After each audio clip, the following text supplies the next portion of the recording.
What's up, everybody? Welcome to the 4040 Vision podcast. I am your host, Khaled Abdallah, and today's topic is the impact of Super Bowl 57 on a number of legacies of the big-time players and coaches that participated in this game. I don't think I need to do a long recap of the game. You know what happened. We're about a week out from the game. The Chiefs, of course, won in overtime, score of 25-22, with an overtime touchdown from Patrick Mahomes to Mecole Hardman. Today's topic is not going to be about the game specifically, but about, again, as I said, the impact that this game had or will have on the legacy of all the big-time players and coaches. So we'll start off with the victors. And the biggest victor from this game was, of course, Patrick Mahomes. I think before the game, people were already talking about him as the next GOAT, right? He was the only active player that had a chance to get close to Tom Brady's legacy, right? With his 7 Super Bowls, his 10 Super Bowl appearances, of all the guys that were in the league, it was clear that Mahomes was obviously the number one choice to even come close to that. Coming into the game, he was 2-1 in Super Bowls, with the one loss, of course, coming against Tom Brady, which is going to come up as part of this discussion. But he's only 27, 28 years old, already has 2 Super Bowl rings. After this game, he now has 3 Super Bowl rings.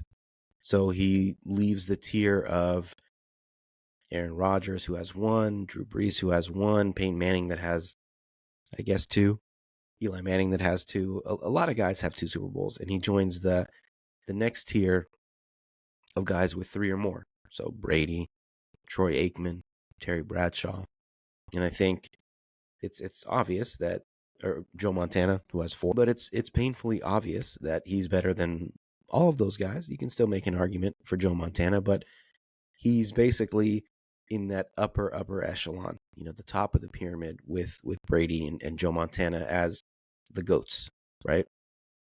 And I want to talk about how some folks are starting to get a little presumptuous, right? They're talking about Patrick Mahomes has already surpassed Tom Brady. He's already the GOAT. He's already better than Tom Brady ever was, which I think is kind of absurd at this point, right? There's a lot of recency bias for that. And I want to talk about a couple things, but before we dive into the full, recency bias of this, but Patrick Mahomes has been incredible in the playoffs, right? He has a career passer rating in the playoffs of 105.8 with 5,135 yards, 41 touchdowns, and only 8 interceptions in 18 games in the playoffs. He also has 90 rushing attempts for 524 yards and 5 touchdowns. Tom Brady had a career passer rating of 89.8 with, this is insane, 13,400 yards, 88 touchdowns, and 40 interceptions in 48 games in the playoffs in his career. So he definitely was turning the ball over at a higher rate than Patrick Mahomes, but we'll see what happens if Patrick Mahomes gets to 50 playoff games, if he ever gets to 50 playoff games. He also has 114 rushing attempts for only 133 yards and 7 touchdowns. And part of that higher touchdown per number, that very low yardage numbers, Brady, of course, was not the kind of guy that was going to kill you with his legs. The quarterback sneaks that he had, this was before the tush push was allowed, because, before a few years ago, you couldn't push a quarterback from behind. The quarterback had to do the sneak all on his own, and Tom Brady used all of his 6'4", 6'5" frame to be incredible at these quarterback sneaks. They were downright unstoppable.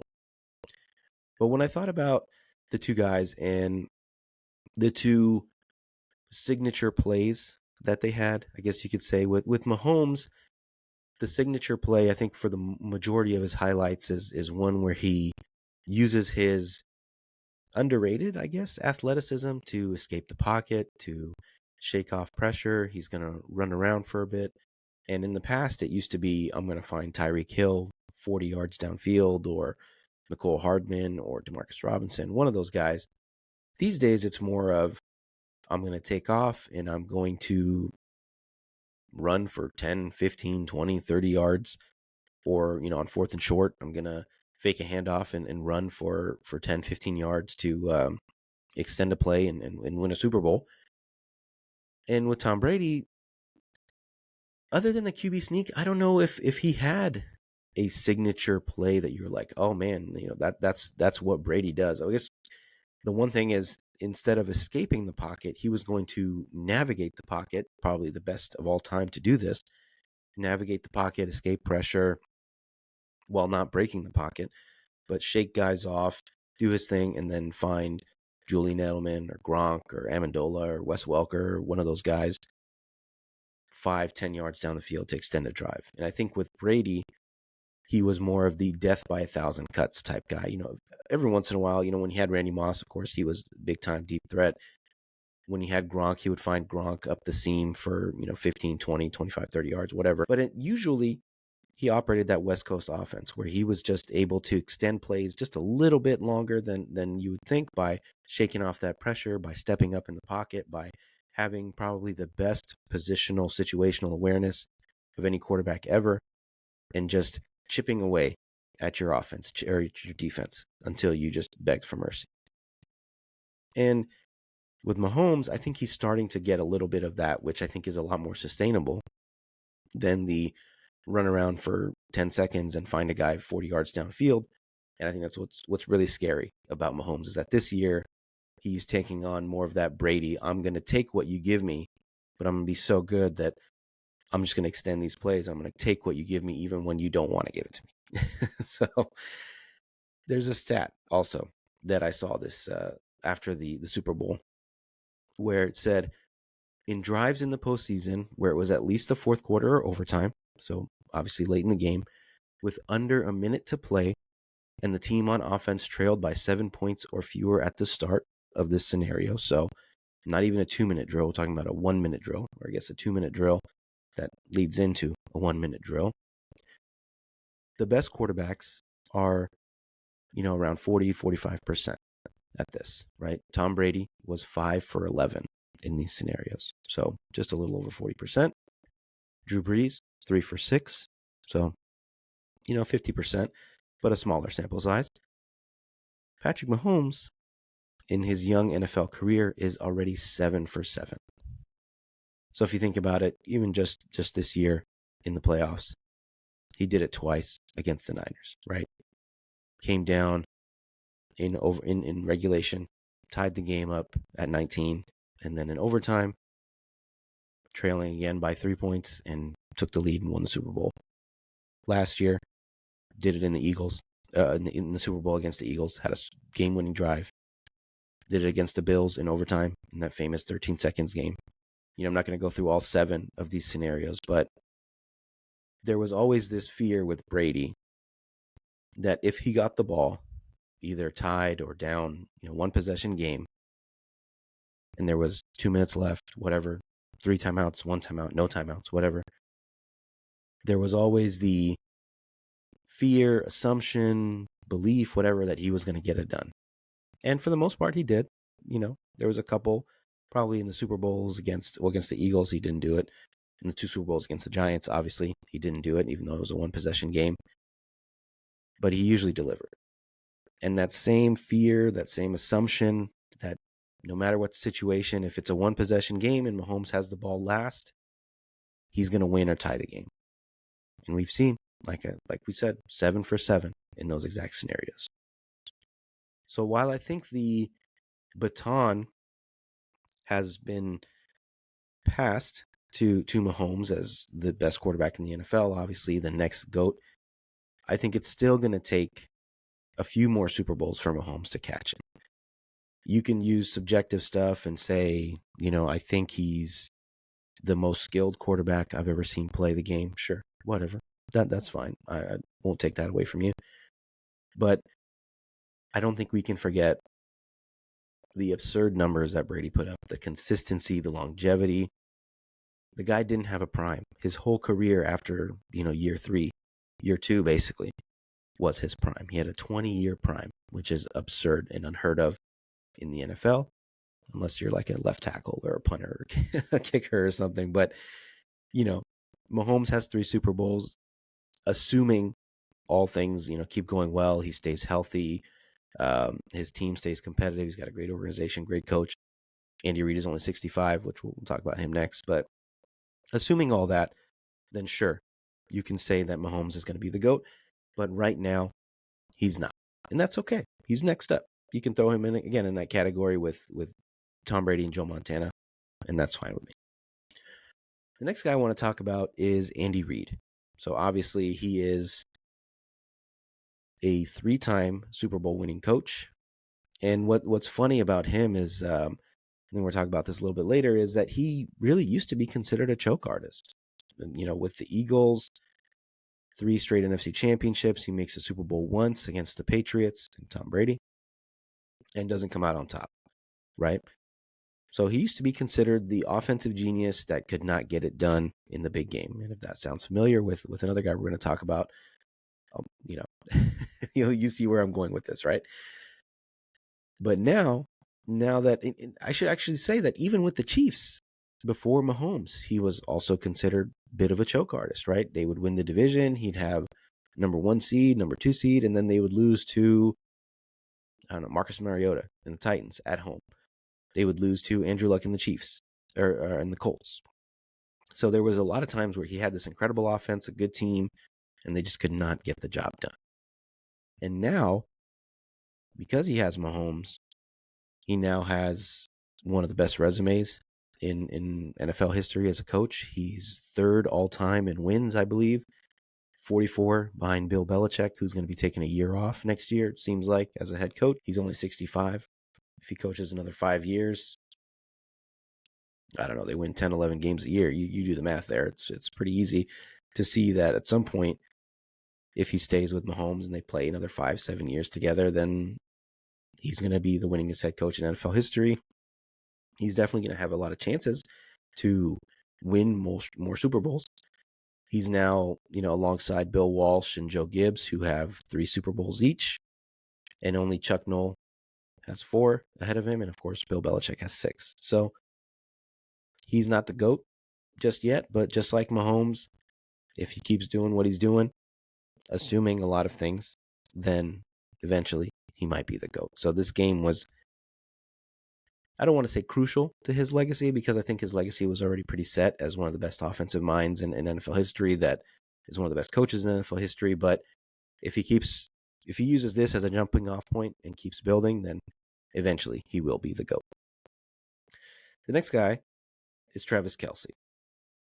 I think there's a similar theme with a lot of these guys on the Chiefs, is that, they are, because of recency bias, being considered as the greatest of all time at their positions, at their, as head coaches. And of course, with his 3rd Super Bowl ring, Travis Kelce is being compared to Rob Gronkowski. And people are talking about him being better than Gronk and the best tight end of all time. And just for comparison's sake, Travis Kelce has 165 catches for 1,900 yards and 19 touchdowns in 22 games in the playoffs. Rob Gronkowski has 98 catches for 1,389 yards and 15 touchdowns in 22 games. So Kelce has a lot more catches because he usually operated as Mahomes' number 1 target. Of course, because of that, he's going to have a lot more yards. But the touchdowns is interesting, right? 19 touchdowns versus 19 touchdowns on 165 catches versus 15 touchdowns on 98 catches. I think the funny thing is they're about the same age. So I think the argument now between the two is, do we consider someone's peak a sign of them being the greatest of all time, or is it peak plus longevity, right? So I think the argument that's being made for Kelce is that he's been really good, great for longer than Gronk ever was. To be fair to Kelce, he was already an all-pro before Mahomes got there, so it's not like he's a product of Mahomes. We've never seen Gronk without Tom Brady, but I mean, we don't need to talk about hypotheticals and all that. I think in general, you can make the argument. Sure, Travis Kelce is the greatest tight end of all time. You can make the comp or the argument that Gronk is the best tight end of all time. I see validity in both arguments, but I still think Gronk was better because of the blocking. So more, operated more as a pure tight end. He was asked to do a little bit more, but he was also not always Brady's number one target. He was just the most dangerous. He had the most, he's the most disruptive in the red zone because he's just a freak of a human being. He could match up against anybody on defense and win that matchup. But I think, again, at his peak, I would give the edge to Gronkowski, but sure, Kelce, greatest tight end of all time. Why not? Probably win another Super Bowl. He'll catch up to Gronk. They'll have 4 apiece, and he just has the numbers to back it up. The last player on the Chiefs I want to talk about is Chris Jones. So he's a guy who I thought was, for some reason, I thought he was in his mid-30s. He's only 29, and he's become Kansas City's closer. So just the same way that Mahomes is almost guaranteed to win games when given the ball, Chris Jones is the same type of guy on defense where he's almost guaranteed to make a game-winning play, to seal a game, to close a game, right? We saw him do it against Joe Burrow last season on that final drive. We saw him do it against Josh Allen. Again, same thing on that final drive, which forced Buffalo to settle for a field goal, which they missed. And of course, this year against Brock Purdy and the Niners, he comes in unblocked, makes the Niners settle for a field goal in overtime when they should have tried to score a touchdown, obviously. And I think if he stays at this pace, if he plays at this level with the Chiefs, with this great team around him, I think he has a chance. Not just a chance, it's almost guaranteed that he's going to become one of these pantheon defensive players, right? The guys that you name just kind of roll off your tongue. The Lawrence Taylors, the Reggie Whites, the Julius Peppers, all these guys, the Ray Lewises, that just are not just game changers, to use Cam Newton's words, but they're game breakers because they're, again, on the defensive side, and they can completely break your offensive game plan. They can completely overwhelm you and just win games. Not quite single-handedly, but almost single-handedly. So last guy on the Chiefs here I want to talk about is an assistant coach, and that's Steve Spagnuolo, right? Usually, assistants in the NFL don't get much love. It's quite rare for an assistant coach to make the Hall of Fame. I think Dick LeBeau from the Steelers is one of the few that's in the Hall of Fame, but you can think about other great defensive coordinators in the history of the game. Bill Belichick was one before he became a head coach. Rod Marinelli, incredible defense coordinator, terrible head coach. Wade Phillips, same thing. Monty Kiffin, I don't think he ever became a head coach, but basically these are guys that redefined that coordinator position and clearly became key pieces to dynasties, to Super Bowl rings, whatever, if it's just one, could be 2, 3, whatever it is. But now if you look at Steve Spagnuolo's resume, his head coaching one aside, because he just was a terrible head coach. He went 10-38 in 3 seasons with the then St. Louis Rams, just not a good head coach, which is fine.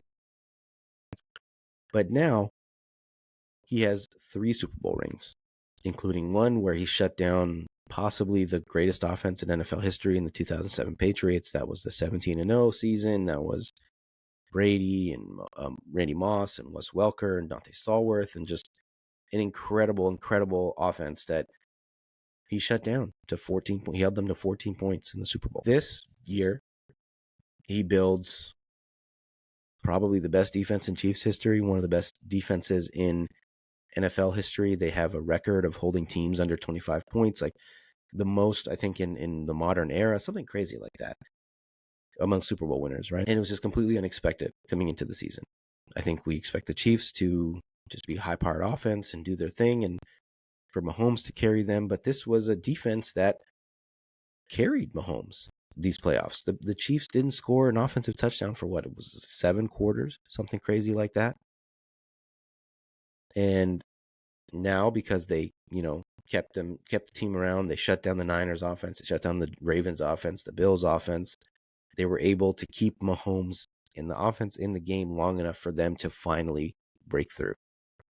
And this guy, Steve Spagnuolo, automatically, as a result of this win, joins that incredible pantheon upper echelon level of assistant coaches, and I don't know if he ever wants to be a head coach again. Why be a head coach and deal with all the bullshit that head coaches have to deal with, and the personalities and the, calling timeouts and challenges and all that? Just be a mad scientist, man.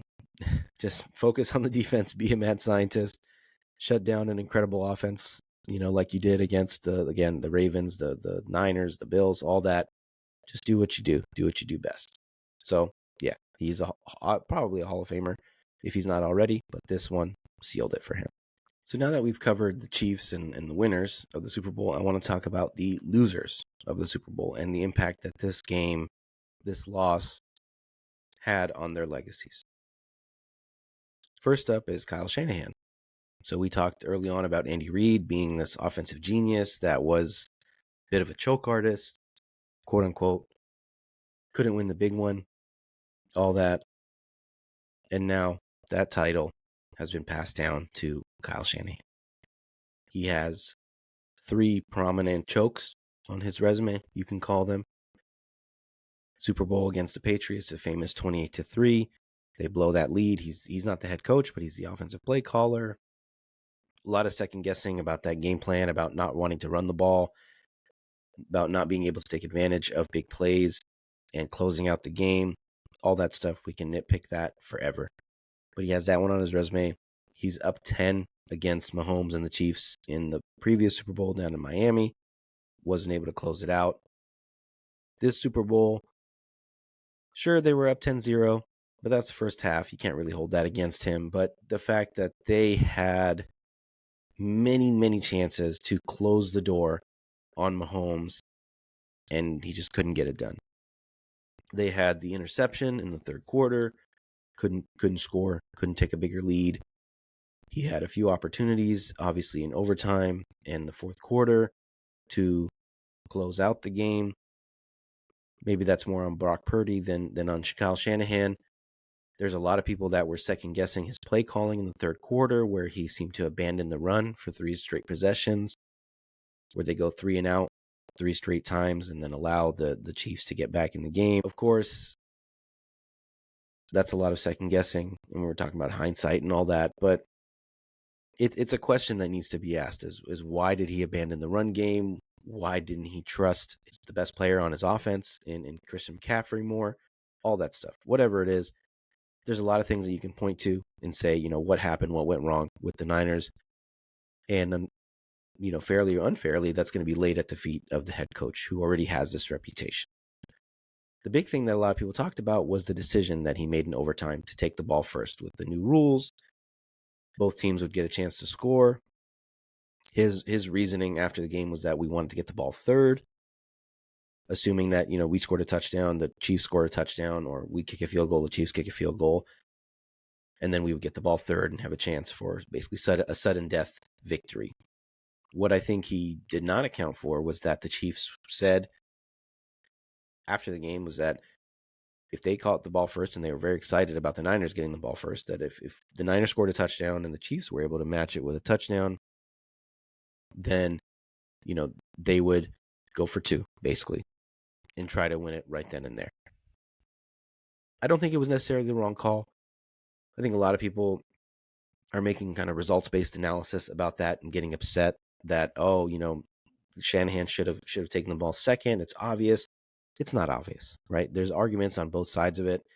His defense had just given up a long drive to the Chiefs to tie the game, so maybe he wanted to give them a rest. Whatever it is, he doesn't deserve the blame for that. Maybe he deserves the blame for a couple other decisions where he's not running the ball on third and short, so he could run it again on fourth short. Whatever it is, there's some other things that he could have done right or wrong, but unfortunately, just couldn't get it done. And now he carries that choke artist label, whatever you want to call it. And he's going to carry that until he wins the Super Bowl. He's won plenty of big games. NFC championships, obviously 2 big-time playoff games. And they just, for whatever reason, just had some bad luck in the Super Bowl, made some bad decisions here and there. And I think what's really going to put him over the top is when he finally gets a quarterback like Mahomes. Because Andy Reid, he had some good quarterbacks, some decent quarterbacks. Donovan McNabb was a good player, not a great player. He had Alex Smith, same thing, good player, get you the number 1 seed, get you a division title, but won't win you a Super Bowl. And now that he has Mahomes, he's the GOAT, or he's competing to be the GOAT.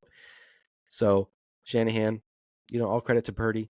We'll talk about him next. Maybe he becomes that guy, but he's not Mahomes yet. And Shanahan will not be able to shake this label until he gets his Mahomes. Next up is Brock Purdy. This guy has been a lightning rod of controversy, which is completely unfair because he didn't ask for any of this. He never came back and, never came out and said, I'm the MVP, I'm the best player on the team.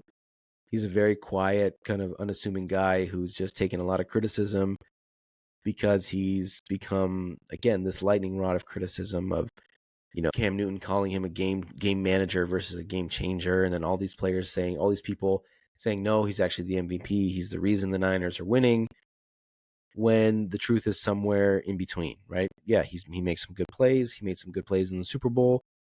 But he also had 6 or 7 All-Pros on the team or on his offense. So again, the truth is somewhere in the middle, where obviously the Niners are not as good with Purdy as they would have been with Mahomes, but they also would not have been the same with, I don't know, Sam Darnold or somebody else. I think it's unfair to try to give him too much credit or too much blame.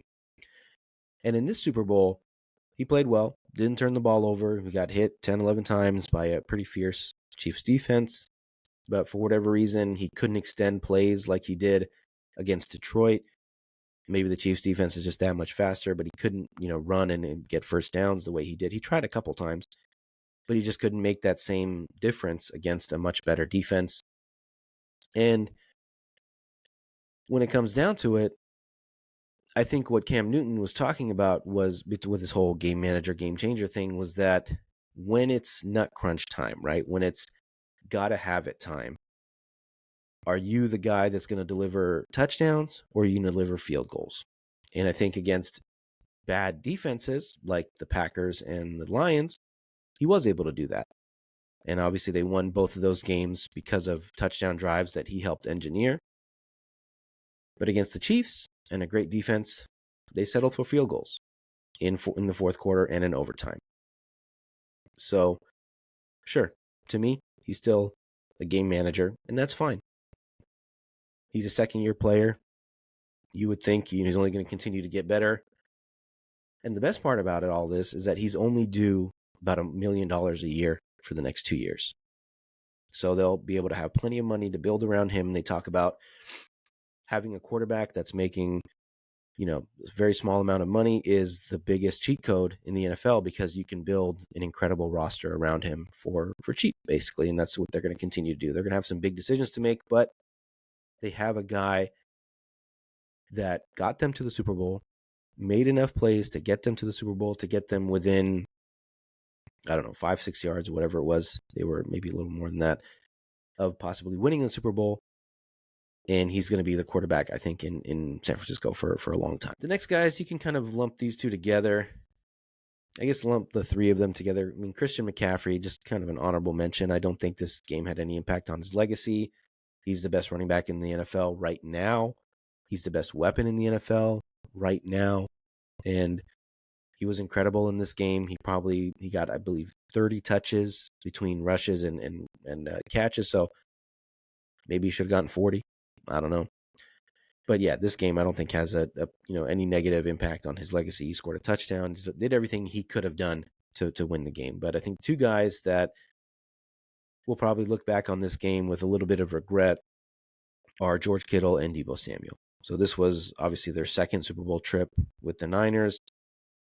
They were both okay in the first Super Bowl, didn't make a huge impact. But in this game, they really had a bit of a dud for both of them, right? Kittle especially, I think he only had 2 catches. He did come up with a pretty clutch fourth down play that helped the Niners take the lead in the fourth to go up, 16-13. But he was pretty much bottled up and couldn't really make an impact for whatever reason. Maybe he was blocking more because of the pressure.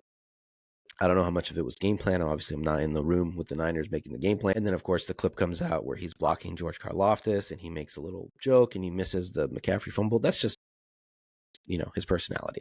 I don't hold that against him. But Deebo Samuel is another guy that I think suffered a lot in this game. His legacy, he talks a lot of shit. He's kind of the heart and soul of this Niners team with his bravado and his swagger. And we saw what they looked like without him this year. It did coincide with Trent Williams, but they both missed 3 games, and the Niners were on a 3-game losing streak during that time. So for him, this definitely hurts his legacy because obviously he's not able to add a Super Bowl to his ring or to his resume, but it also hurts him in the fact that, he was hurt again in this game. He had that hamstring issue or something. He came back, but he was clearly not himself. He was not the same explosive Deebo that we've seen time and time again. So I don't know what this does to him long term, but I think the Niners will possibly have a decision to make of who they want to prioritize, him or Brandon Ayuk. And I think, personally, Deebo has the potential to be a game breaker, but I think his style of play is not sustainable. As we've seen, he's injury prone, I think just because of the level of physicality that he plays the game with. And I think the Niners, I don't know if I'm saying they will, but I think they should prioritize Brandon Ayuk over Deebo Samuel. But George Kittle, he's going to be on the Niners for a while, and he's, one of the best tight ends of this era, but he hasn't elevated himself, obviously, because of the lack of rings and the performances that he's had in these Super Bowls, which have been subpar. So the next thing I want to talk about is not so much a player on the 49ers, but the Niners in general in this millennium, right? They started off the decade with Jeff Garcia as their quarterback. They went through some lean years with him and a number of very terrible quarterbacks. Tim Rattay, I'm trying to think of some other names. I can't even think. Cody Pickett. I lived in the Bay Area at the time, so I remember these guys, but they were just not very good, and that's fine. And then, of course, they have the Jim Harbaugh era with Alex Smith and Colin Kaepernick. That flames out after 3-4 years in a lost Super Bowl. And now we have the Kyle Shanahan era with 2 Super Bowl appearances, a number of NFC Championship appearances, and they're just not able to win the big one. The big kahuna, the big Super Bowl. And I saw a stat today where they actually have the most playoff wins in the last decade, the second most after the Chiefs, but they're the only ones without a Super Bowl ring. So I think the Chiefs have 13 playoff wins, the Niners have 8, the Rams have 6 or 7, the Eagles have, I don't know, 5 or 6, 7, something like that. They're all, in that bunch, but they've all been able to win a Super Bowl except the Niners. And they've really become the new Buffalo Bills. I mean, obviously they have the 5 Super Bowls, but they're like the Buffalo Bills of the 90s, right? The 4 straight Super Bowls. It wasn't quite as heartbreaking as the, the Bills. They didn't lose 4 straight, but they've now lost 3 Super Bowls in this millennium, in this, the last 10 years. And they've lost all 3 in heartbreaking fashion, right? Against the Ravens with the Kaepernick, Frank Gore, Michael Crabtree era. They had the ball on the 7-yard line with 2 minutes and 37 seconds to go. Couldn't punch it in. The first Chiefs Super Bowl, they're up 10 points with 12 minutes to go in the game. Pick off Mahomes, but they can't extend their lead. And it's very possible that even a field goal ends that game and they lose to the Chiefs. And then, of course, Jimmy Garoppolo misses Emmanuel Sanders by a foot, maybe, on a deep shot. I think maybe Brock Purdy makes that throw. Maybe Sam Darnold makes that throw. But basically, they miss Emmanuel Sanders. They get sacked on the next play, and they lose that Super Bowl to the Chiefs. And then, of course, this Super Bowl, they're up 7 in the third. Same thing. They pick off Mahomes early in the third quarter. Couldn't extend the lead. 3 straight 3-and-outs in the third quarter.